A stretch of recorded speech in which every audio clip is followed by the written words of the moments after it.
പിതാവിൻ്റെയും പുത്രൻ്റെയും പരിശുദ്ധാത്മാവിൻ്റെയും നാമത്തിൽ ആമേൻ. ഈശോ മിശിഹായിക്കും സ്തുതിയായിരിക്കട്ടെ. ക്രിസ്തുവിൽ എത്രയും സ്നേഹം നിറഞ്ഞവരെ, ബെൽജിയത്തിലെ ബന്നെക്സ് എന്ന് പറയുന്ന ഒരു കൊച്ചു ഗ്രാമത്തിൽ 12 വയസ്സ് പ്രായമുള്ള മരിയറ്റ് ബെക്കോ എന്ന് പറയുന്ന പെൺകുട്ടിക്ക് പരിശുദ്ധ അമ്മ പ്രത്യക്ഷപ്പെട്ടതുമായി ബന്ധപ്പെട്ട് നാം ഇന്ന് ചിന്തിക്കുകയാണ്. ബന്നെക്സ് എന്ന സ്ഥലത്ത് പ്രത്യക്ഷപ്പെട്ടതുകൊണ്ട് സ്വാഭാവികമായും ബന്നെക്സിലെ അമ്മ എന്നാണ് ഈ അമ്മ അറിയപ്പെടുന്നത്. 1933 ജനുവരി മാസം 15-ാം തീയതി മുതൽ മാർച്ച് മാസം 2-ാം തീയതി വരെയുള്ള കാലഘട്ടങ്ങളിൽ 8 തവണ ഈ അമ്മ മകൾക്ക് പ്രത്യക്ഷപ്പെടുകയുണ്ടായി. ഈ മകളുടെ ഒരു പ്രത്യേകത എന്ന് പറയുന്നത്, ഇവരുടെ മാതാപിതാക്കൾ ക്രിസ്തീയ വിശ്വാസത്തിൽ ആഴപ്പെട്ട് ജീവിച്ചിരുന്ന ഒരു മാതാപിതാക്കളായിരുന്നില്ല. അതുകൊണ്ട് തന്നെ ആദ്യത്തെ പ്രത്യക്ഷപ്പെടലും പിന്നീടുള്ള സന്ദേശങ്ങളൊക്കെ ഉൾക്കൊള്ളാൻ ഇവൾക്ക് പെട്ടെന്ന് മറ്റ് കുട്ടികളെ പോലെ സാധിച്ചില്ല എന്നത് ശരിയായിട്ടുള്ളൊരു കാര്യം. പക്ഷെ പിന്നീട് അവൾക്ക് കാര്യങ്ങൾ മനസ്സിലാക്കുകയും അമ്മ പറയുന്നതനുസരിച്ച് അവൾ മുന്നോട്ട് നീങ്ങുകയും ചെയ്തു. പ്രിയമുള്ളവരെ, ഈ പ്രത്യക്ഷപ്പെടലിൻ്റെ ഏറ്റവും പ്രധാനപ്പെട്ട ഒരു സവിശേഷത എന്ന് പറയുന്നത് അവിടെ ഉണ്ടായിരുന്ന ഒരു നീരുറവയാണ്. ഒരു നീരുറവ കാണിച്ചുകൊണ്ടാണ് പരിശുദ്ധ അമ്മ ഈ മകൾക്ക് സന്ദേശങ്ങൾ കൈമാറിയത്. ഈ അമ്മ ഈ മകളോട് പറയുന്നുണ്ട്, ഈ നീരുറവ എൻ്റെയാണ്, ഈ നീരുറവ നിൻ്റെയാണ്, ഈ നീരുറവ രോഗികൾക്കുള്ളതാണ്, ഈ നീരുറവ ഈ ലോകം മുഴുവനും വേണ്ടിയിട്ടുള്ളതാണ്. അതിനുശേഷം ഈ അമ്മ ഇവരോട് പറയുന്നുണ്ട്, എനിക്ക് ഇവിടെ ഒരു ചെറിയ പള്ളി പണിയണം.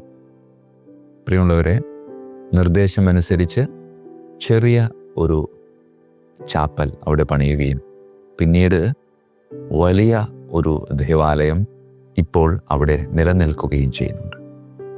ബെൽജിയത്തിലെ ബന്നെക്സ് എന്ന സ്ഥലത്ത് പ്രത്യക്ഷപ്പെട്ട പരിശുദ്ധ അമ്മ ഏറ്റവും കൂടുതൽ പ്രാധാന്യം നൽകിയത് തൻ്റെ മകൻ്റെ ഹൃദയത്തിനായിരുന്നുവെന്ന് ഈ സന്ദേശങ്ങളിൽ നിന്ന് വ്യക്തമാണ്.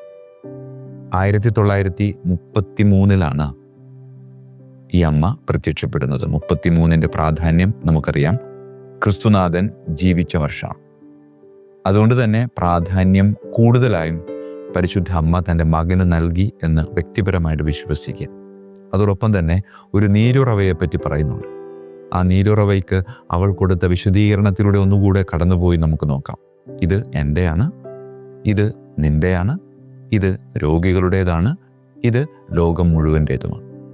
പ്രിയമുള്ളവരെ, കുരിശിന് താഴെ നിന്നിരുന്ന പരിശുദ്ധ അമ്മയെയും യോഹന്നാനെയും നമുക്ക് ഇവിടെ ദർശിക്കാനായിട്ട് സാധിക്കും. ഈ നീരുറവ അത് വേറൊന്നുമല്ല, കുത്തി തുറക്കപ്പെട്ട കർത്താവിൻ്റെ പിളർക്കപ്പെട്ട ചങ്കാണ്. അത് അമ്മയുടേതായിരുന്നു.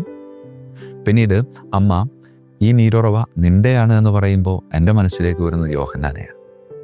പരിശുദ്ധ അമ്മയുടെ കൂടെ ഉണ്ടായിരുന്ന യോഹന്നാൻ്റെ സാന്നിധ്യം. അതിനുശേഷം വീണ്ടും അമ്മ പറയുന്നുണ്ട്, ഇത് രോഗികളുടേതാണ്. പാരമ്പര്യം പറയുന്നുണ്ട്, കുത്തിപ്പിളർക്കപ്പെട്ട ചങ്കിൽ നിന്ന് ഒഴുകിയ വെള്ളവും നീരും. ലൊങ്കീനോസ് എന്ന് പറയുന്ന ആ പടയാളിയുടെ കണ്ണിന് കാഴ്ചശക്തി നൽകിയെന്നാണ് പറയുന്നത്. അതെ, രോഗികളുടേതാണ് എന്ന് പറയുമ്പോൾ ഈ ഒരു പ്രതീകാത്മകത കൂടെ നമുക്ക് ഉൾക്കൊള്ളാനാകും. പിന്നീട് അവിടെ നിന്ന് പറയുന്നുണ്ട്, ഇത് ലോകം മുഴുവൻ്റേതുമാണ്. അതിനുശേഷം അമ്മ പറയുന്നുണ്ട്, നീ എനിക്ക് വേണ്ടി ഒരു കുഞ്ഞു പള്ളി പണിയണം. ആ കുഞ്ഞു പള്ളി വേറൊന്നുമല്ല, അതെ, നമ്മുടെ ഹൃദയം. അതുകൊണ്ട് പ്രിയമുള്ളവരെ, ബെന്നെക്സിലെ അമ്മ നമ്മോട് പറയുന്നത്, നിന്റെ ഹൃദയം എൻ്റെ മകൻ്റെ ആലയമാക്കി മാറ്റാൻ ഇനിയും നീ അമാന്തിക്കരുത്. പരിശുദ്ധ അമ്മയുടെ ആഹ്വാനം നമുക്ക് സ്വീകരിക്കാം. കാരുണ്യവാനായ കർത്താവേ, നിന്റെ മകൻ ചങ്ക് പിളർന്ന് ചോരയൊഴുക്കി അവൻ്റെ പ്രാണൻ എനിക്കു വേണ്ടിയാണ് സമർപ്പിച്ചതെന്ന് ഞാൻ തിരിച്ചറിയുന്നു. അവൻ നൽകിയ പ്രാണൻ എൻ്റെ നെഞ്ചിലിങ്ങനെ പിടയ്ക്കുമ്പോൾ ആ പിടയ്ക്കുന്ന നെഞ്ചിൽ ഒരിടം അല്ല, ആ നെഞ്ചു മുഴുവൻ അവന് വസിക്കാനുള്ള ഇടമാക്കി മാറ്റാൻ പലപ്പോഴും എനിക്ക് സാധിക്കുന്നില്ല. കണ്ണുകളടക്കാം, കരങ്ങൾ കുപ്പാം, പ്രാർത്ഥിക്കാൻ നമുക്ക്. കാരുണ്യവാനായ കർത്താവേ, നിന്റെ പിളർക്കപ്പെട്ട ചങ്കിൽ നിന്നും ഒഴുകിയിറങ്ങുന്ന തിരുരക്തത്തിൻ്റെ വിശുദ്ധിയാൽ എൻ്റെ ശരീരത്തെയും എന്നെ തന്നെയും വിശുദ്ധീകരിച്ച് നിനക്ക് വസിക്കാനുള്ള ഒരു ഇടമൊരുക്കി നിന്നെയും വഹിച്ചുകൊണ്ട് എൻ്റെ ജീവിതയാത്ര മുന്നോട്ട് കൊണ്ടുപോകുവാൻ ഞാൻ ആഗ്രഹിക്കുകയാണ്. അമ്മേ മാതാവേ, ഈ ആഗ്രഹം നിന്നിലൂടെ നിന്റെ മകനിലേക്ക് ഞാൻ സമർപ്പിക്കുക.